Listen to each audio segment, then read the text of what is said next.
agency. Maryland VOAD is a umbrella organization that encompasses all of the faith-based and non-governmental organizations who have disaster as a part of their mission as an organization. So there are groups that you know of who are part of Maryland VOAD, like the American Red Cross, Salvation Army, Lutheran Disaster Response, Mennonite Disaster Service, Brethren Disaster Ministries, Baptist Convention of Maryland and Delaware, Latter-day Saints.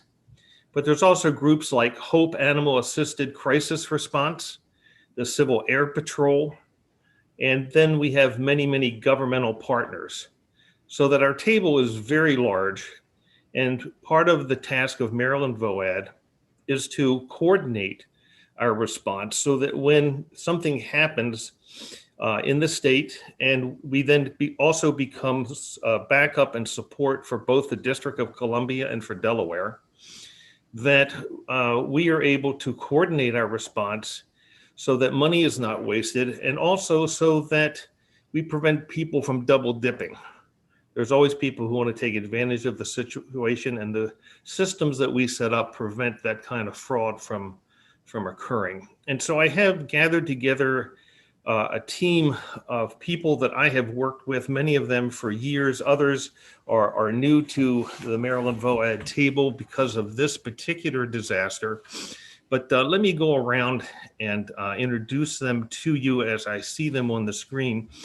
I see in the middle towards the top of my screen, Daryl Small. Daryl works with the Office of Emergency Management with Prince George's County. It was his call to us that let us know that the assistance was needed. You all had the chance to meet Mayor Leila Riazi. And sorry about that, I got it out. Mayor Riazi has, unlike, we don't always get mayors involved with us, but when they are involved, they open lots of doors and make it easier for us to do our work. And we're very grateful that she became a partner with us in all of this. Ellen Udovich on my screen is just below Mayor Riazi. Ellen and I have worked together, gosh, Ellen, 15 years? Does it seem like it's been that long? Ellen is the coordinator for the Baptist Convention of Maryland and Delaware. Lutherans and Baptists do a lot together during disasters in Maryland. And Ellen will say more, but one of the things we always depend on the Baptists for is to do muck out and tear out and debris removal. And so she does such a good job of it that when we have volunteers, Lutheran volunteers who want to do muck out and clean out, I just send them to Ellen. As I've said to people, I take perfectly good Lutherans and make them Baptists for a weekend so that we can get people's homes cleaned up. Also with us is Kimberly Hopkins. Hey, Kim, you're there. I see you next to the mayor on my screen. Kim is, I met her first in the work that we did in Somerset County after Hurricane Sandy. I hired Kim to be our construction manager. She did that job so well that we made her project manager for a elevation project that we were doing with MEMA, Maryland Emergency Management Agency, and FEMA, the Federal Emergency Management Agency, where she oversaw the raising of 10 homes, raised the home, put new foundations under them, set them back down on the foundation so that they were out of the floodplain. She left Somerset County and went to St. Thomas and led a long-term recovery effort in the Virgin Islands, and is most recently back from doing leading a long-term recovery effort in the Panhandle of Florida. And we're blessed that Kim's back in Maryland and is heading up our rebuild of homes in PG County. And then Bruce, I don't see you on my screen, but I saw you earlier. Bruce Morgenstern. He's there. He's there, okay. Bruce is the treasurer of Maryland VOAD. And if ever you wondered if your money was being securely watched over and spent properly, then you want to make sure that you have Bruce Morgenstern on your team, because I never have to worry about our fiscal accounting, and he'll say more about that. But Bruce has become not only a great colleague but a good friend, and it's good to welcome and have you here, Bruce. And last and certainly not least, when I'm doing disaster work, I'm working on behalf of Diakon Lutheran Social Ministries. And my boss is Pastor Cindy Camp. She is the director of disaster ministries for Diakon Lutheran Social Ministries. And she is the one who is our conduit to Lutheran disaster response offices in Chicago. And we'll say more about that in a few minutes. Pastor Cindy, you're here, right? I think I saw you earlier. Yes, there you are. Good. Welcome. It's good to have you with us this morning. You're on mute still. So I thought I would start with Daryl, because what I want to try and do is help you understand this system. Every time a disaster happens, the kind of system that we have to put together so we can be helpful to our neighbors. And excuse me for 1 minute while I let Tucker in so he doesn't bark and interrupt us.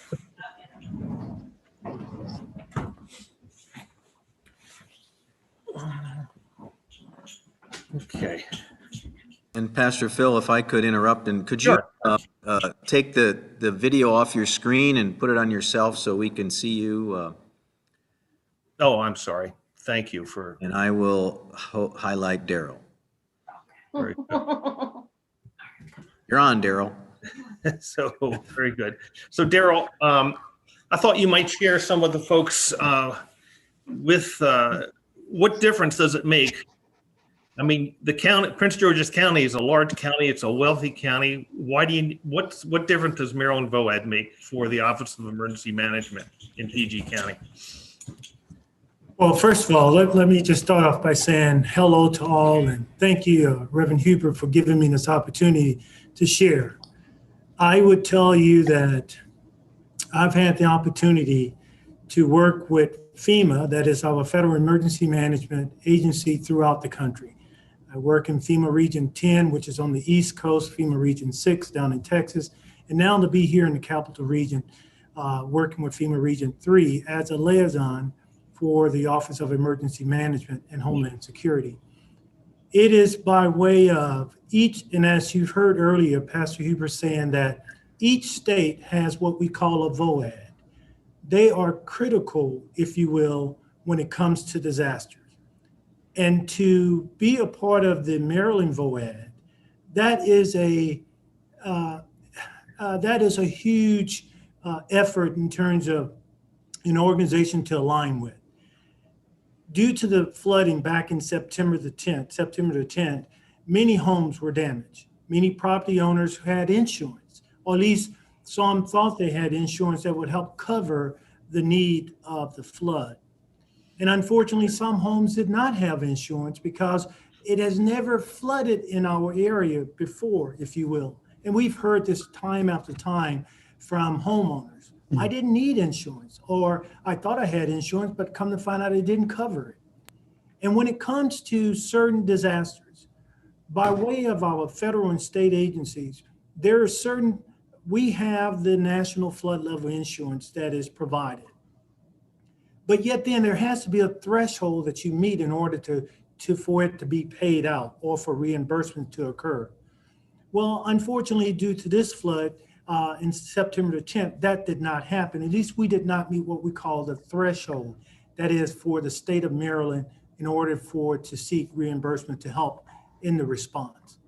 When that happens, we get requests by way of our state representatives. That is through the governor's office down through by way of our district council members to say, hey, we need help. Our residents need help. How can you help? It is at that point that we turn to our Maryland VOAD. It is the VOADs that really step in to say, what are the unmet needs? and how can we help? And it's at that point that we reached out to Maryland VOAD to say, we need your help.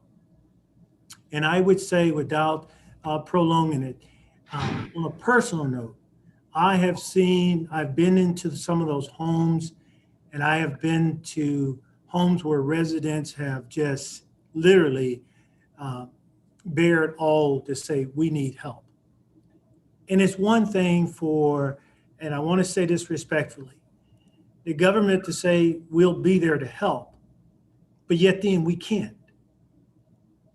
And then to turn around and see our faith-based organizations rally together to say that we will be there, that has been an encouragement. Ellen has been out there in those homes, helping people clean out their homes and working with our local government to get it done. Mayor Razzie, I can't thank her enough for being in the thick of this to help the residents in her community. And so I want to say, on behalf of Homeland Security, the Office of Emergency Management, Maryland VOAD is doing that which they've committed to do, and that is to help meet the unmet needs in our community. And we know that there's resources that are dependent on for us funding, but more so it takes volunteers. And that's where, by way of God's people, you guys have really stepped up to the table to provide that service. And so I want to say thank you. And with that being said, I will definitely make myself available for any questions after as needed. Thanks, Dale. I appreciate that. I want to go back to the mayor now and just ask, what difference has Maryland VOAD made for you? And I guess the other is, you're turning over the care of people for whom you are responsible in your town. Why trust Maryland VOAD? I'll tell you, I trust Maryland VOAD because your words immediately translated to action. And I had the opportunity to be there with Ellen. And Ellen, I need to turn to you about the other members who were with you that day. But to walk alongside, what I said earlier and during the offering, I'm really passionate about respecting the dignity of each and every person. And when we went in, the first time we went into someone's home, the way in which every member of Maryland VOAD approached people, listened to people, did not talk over them, was very deliberate about explaining what can and can't be done, the timelines involved, all of this set up a situation where I said, this is real. This is a commitment. And this is absolutely about not the task before, but about the people and what the people need, and for each individual person that they engaged with to know that they had this support and their openness to my involvement. So often things become so regimented that you want to say, like, I want to say, no, let me tell you about what this family has. And people are like, nope, we've got it, go away. That connection just let me know that Maryland VOAD does not just say, Maryland VOAD does, and the manner of your doing affirms people's humanity. And that's what pulled my faith in. And probably for a very long time, if there's a way that I can continue to support it, this is something that's worthy of everyone's support. Thank you, Mayor. I appreciate that. You're welcome. So you heard Ellen's name mentioned. Ellen actually was awarded the Maryland VOAD highest award for her work within Maryland VOAD over the past year. Ellen, I thought it might be helpful if you could say a few words about the work that you've been doing. But what it might be helpful for you to share what role Baptist Convention of Maryland and Delaware typically plays within our Maryland VOAD disaster response network. And maybe give us an example of some of the work one example of what you've done in PG County.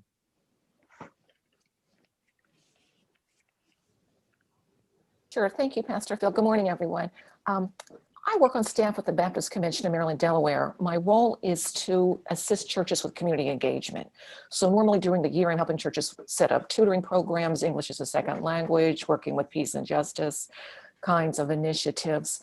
But a piece of my job includes Baptist disaster relief, helping churches with local disaster response.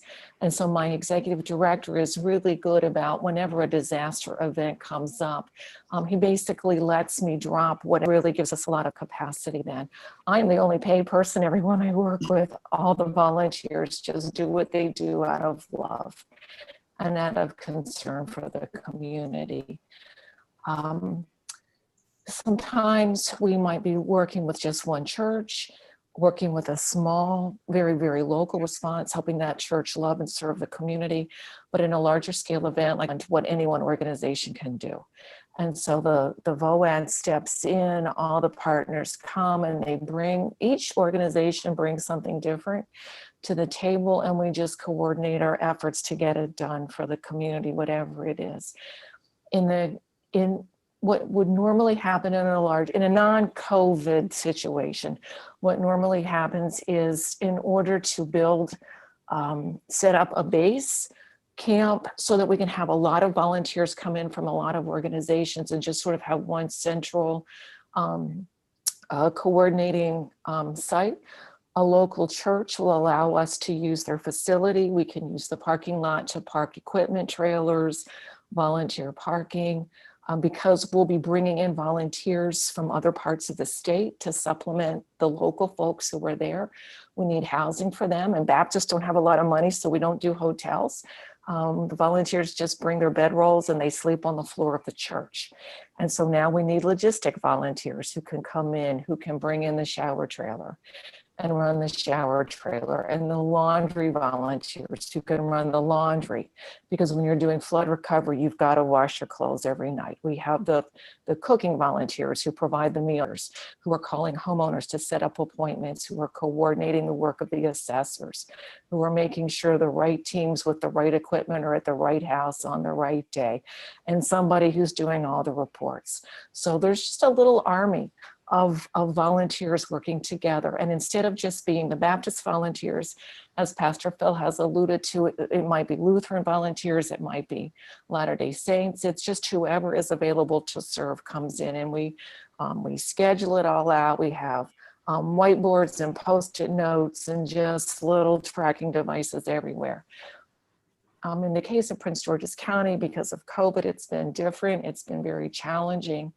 But the basic process has been the same.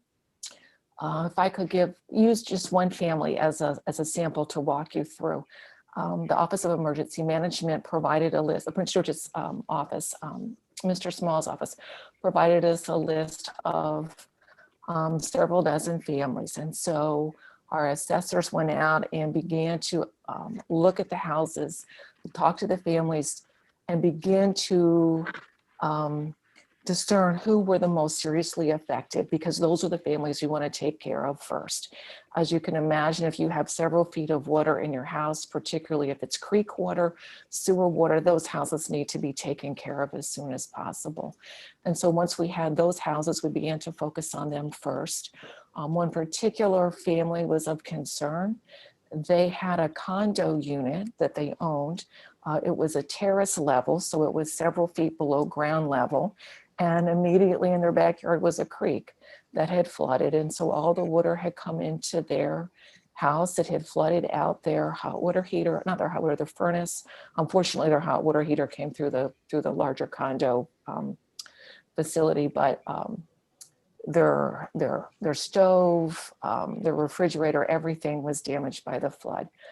When we spoke to the homeowner, the wife was very discouraged, very depressed. They were living in the unit.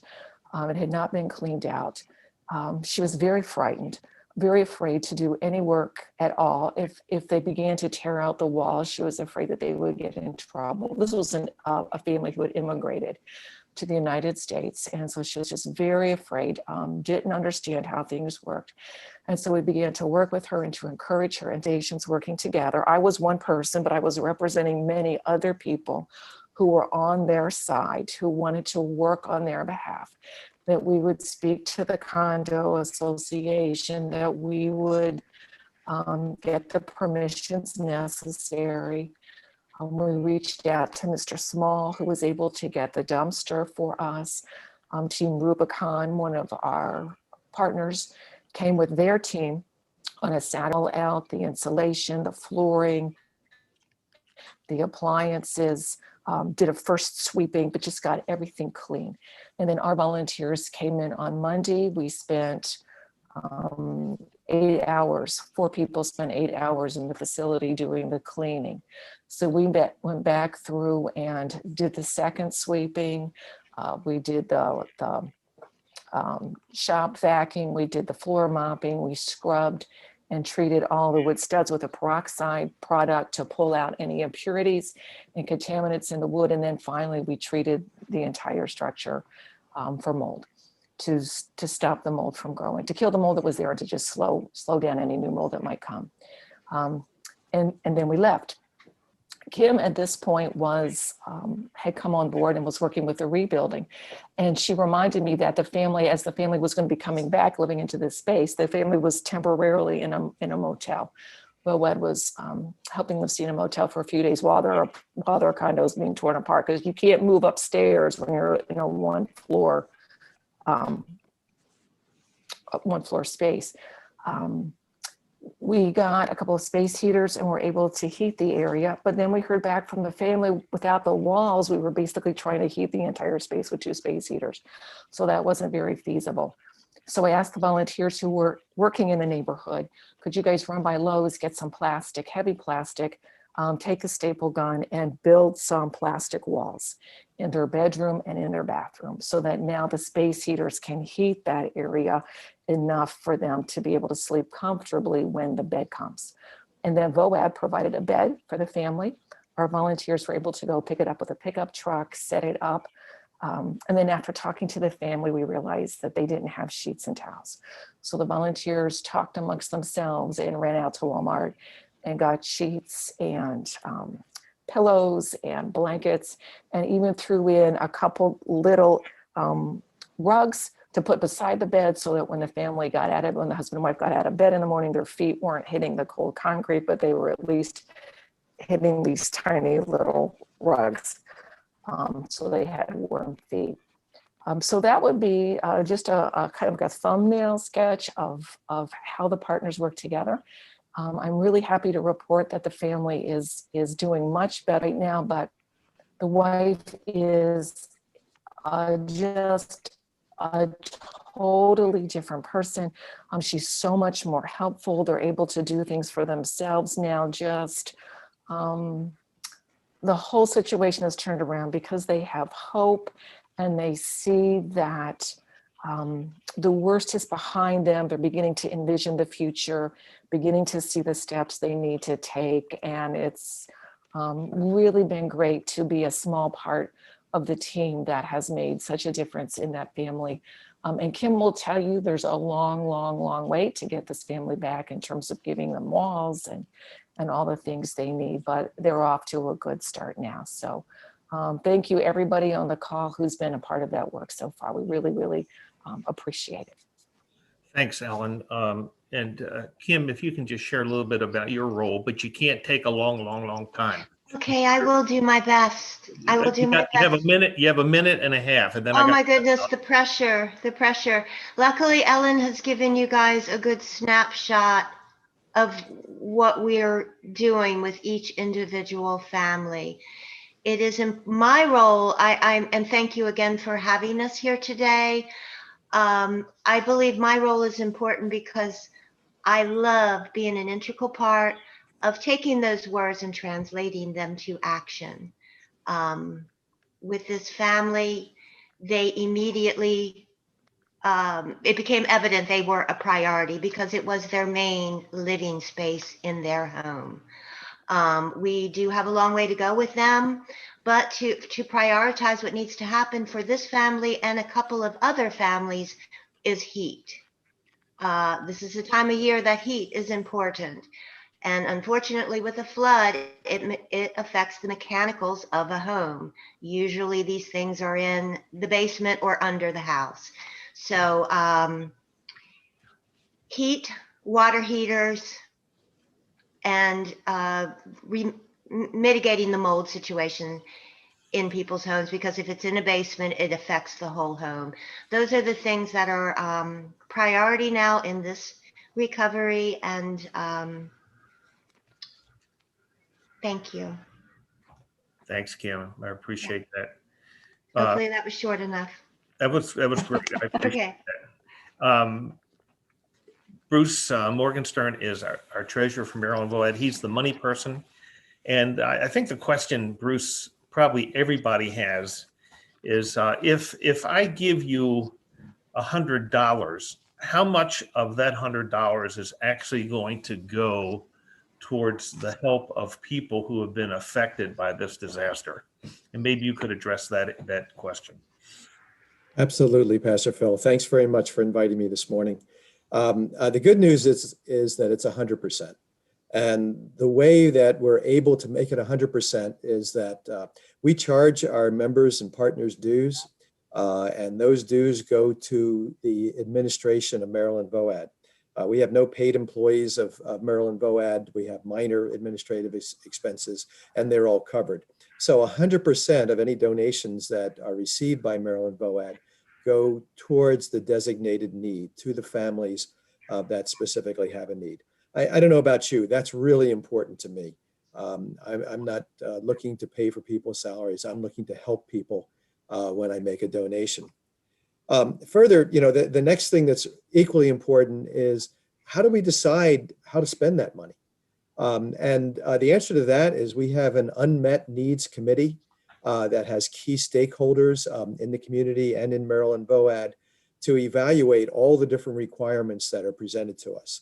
We involve local officials who understand the neighborhoods and understand the people that we're serving. And we involve our boots on the ground, people like Ellen, people like Kim, who have visited every single home and can see firsthand these specific needs. And we prioritize. One of the families we're prioritizing is a mother and father with 2 children that don't have any heat. And while they're able to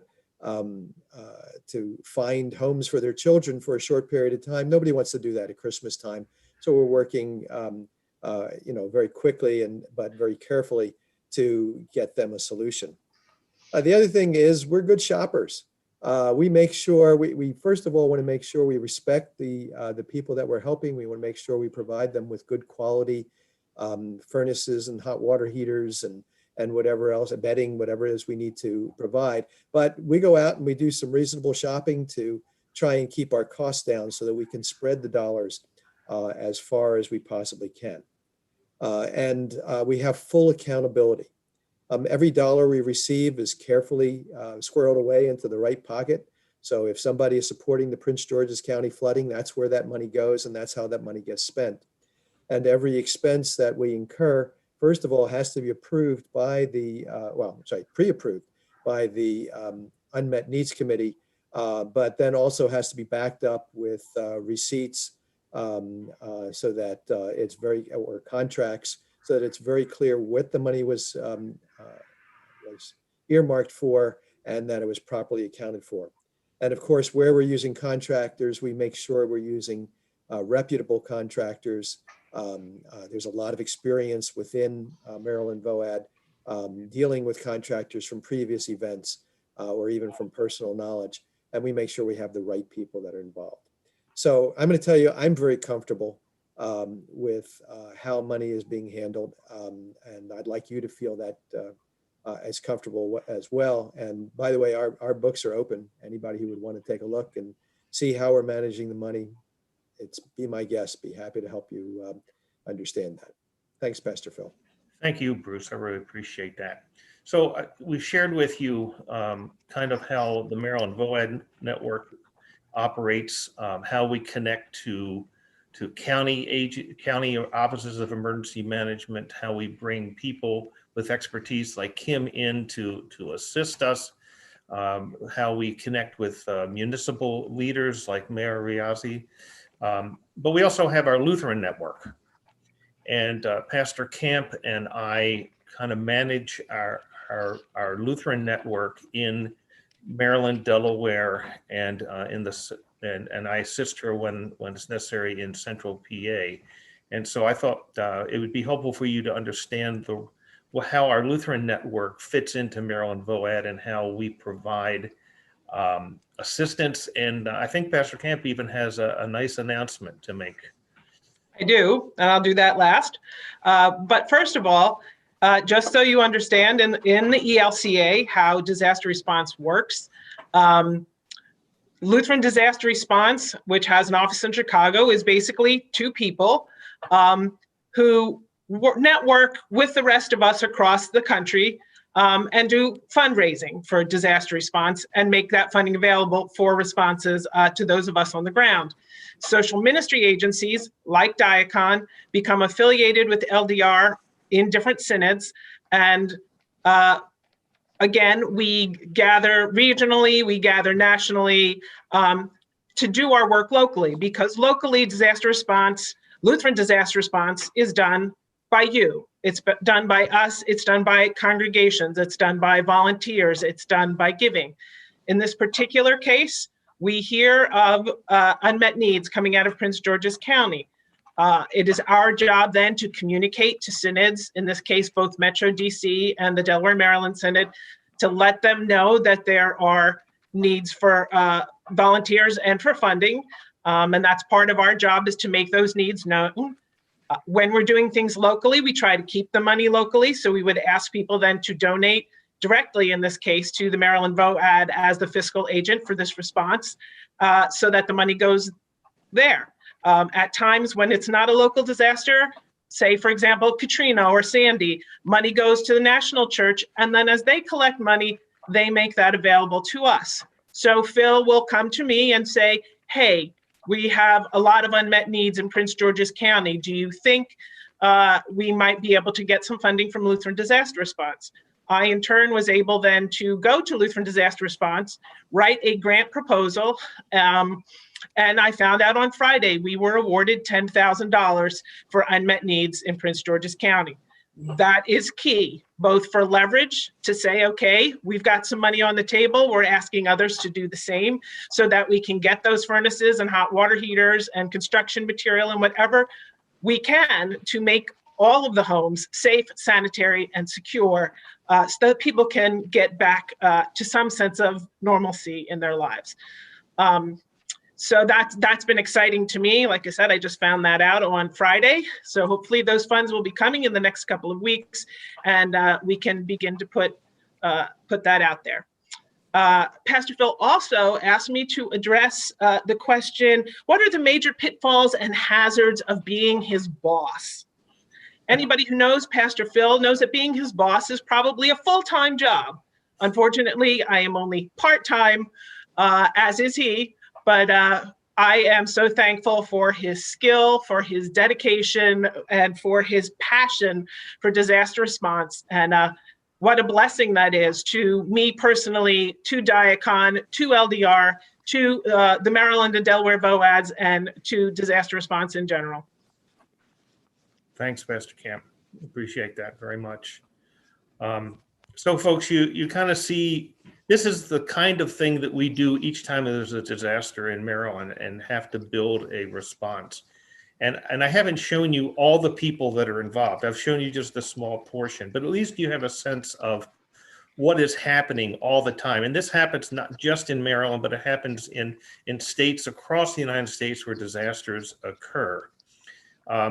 Mike Stady, one of the past directors of Lutheran Disaster Response, once said to our staff in Somerset County when we were responding in the aftermath of Hurricane Sandy that at any given time, there's only about 300 people like those you have seen on the screen who are actually responding to disasters.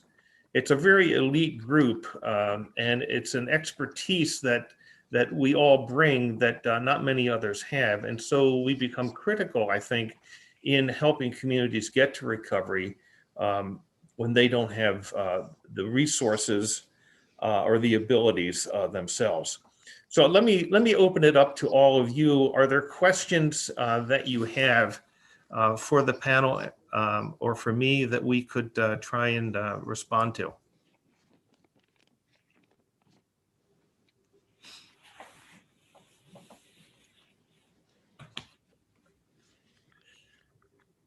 So while I'm waiting for one of you to get off of mute, let me say to you, this is one of those cases. We've come to name these weather events where you get these huge deluge of water in a very small area as ninja events. And the problem, as Daryl alluded to, is that they're not quite big enough to get a federal declaration, which means we don't get any money from FEMA or from the federal government. Even state funding is limited. So in events like this, it falls on Maryland VOAD and it falls on us. The only money that we have to work with is money that we can raise locally to respond to our neighbors and friends.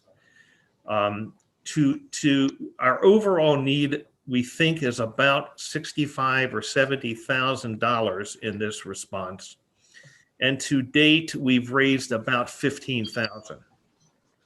And so we don't like to have to make a choice about who gets help and who doesn't. We like to be able to help everyone. And so the funding that we provide with other congregations in our Lutheran synods and through other faith-based groups, we hope that we can reach that goal over the next month or two. So, any questions? Pastor Phil, Yes. as a psychologist, I got to sort of chime in, at least from the mental health perspective, and certainly appreciated the allusions to the mental health needs of those persons who suffered during these kind of crises. But also want to find out, as we try to take care of all the needs, how well is your VOAD able to interface with the mental health community, the professionals who can sort of help in rebuilding both the, of course, you're rebuilding the physical and social and spiritual elements, but also in terms of addressing the mental health and behavioral health needs after such a crisis? In every disaster, almost every disaster, we create a subcommittee that's usually termed a spiritual and mental health committee. And so usually we, as my colleague, Pastor Tom Sinnott, always like to say, is we don't just take care of buildings, we take care of people. And many people, when they've lost a home or whatever, they're just in a grief process. It's been like a death has occurred, and you have to help them work through that grief.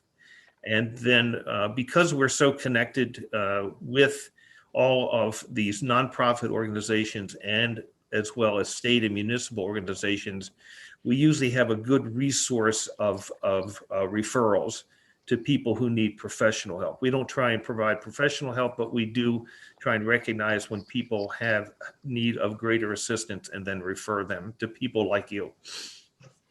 I have a question. Do you guys work, like the people who lived on the terrace level, do you guys have the funding to change the grading on the back of their house and put up a retainer wall so it doesn't happen again? We look at that, if that can be done, but see, it's a condo association, so it's really the condo association that has to address that issue. So hopefully they will be addressing that issue while we address the needs of the individual family. So does anybody like write a letter to them to make sure that they realize that it's a problem? Because obviously they must have known. I mean, they've been there for a while, I'm quite sure. Well, you have to keep in mind that these are probably 100-year or 500-year events. And so it is not something that would be anticipated in and what they presently have probably more than adequately takes care of rain runoff that's normal. So that's the other issue that you deal with. But thanks for the question. Anybody else before we close it out? No? Well, thanks everybody for hanging around. Thanks to our panelists for presenting for us this morning. And I hope you have a better sense about what the work that we do. And the only reason we do that work is because of the giving of people in the congregations, especially from our Lutheran disaster response side. We don't do anything in Lutheran disaster response that doesn't come from the giving of members of the Evangelical Lutheran Church and our synods. So thank you for the contributions that you make. I know we've had many folks donate their time by volunteering, and so I'm very, very grateful for all of that. Any final word by any of our panelists? Gosh, everybody's quiet this morning. Okay. Well, thanks so much. Let me just say this, that this was recorded on our YouTube channel. So if anybody on the panel would like to download this to show to other folks about what Maryland VOAD does, I don't know if the mayor would need that, or sometimes you need a snippet of something and you're not able to be there in person. You're happy, just let us know and we'll send that to you. Thanks very much, Pastor Tom. Okay, everybody have a great week. We'll see everybody for Christmas Eve worship on Thursday.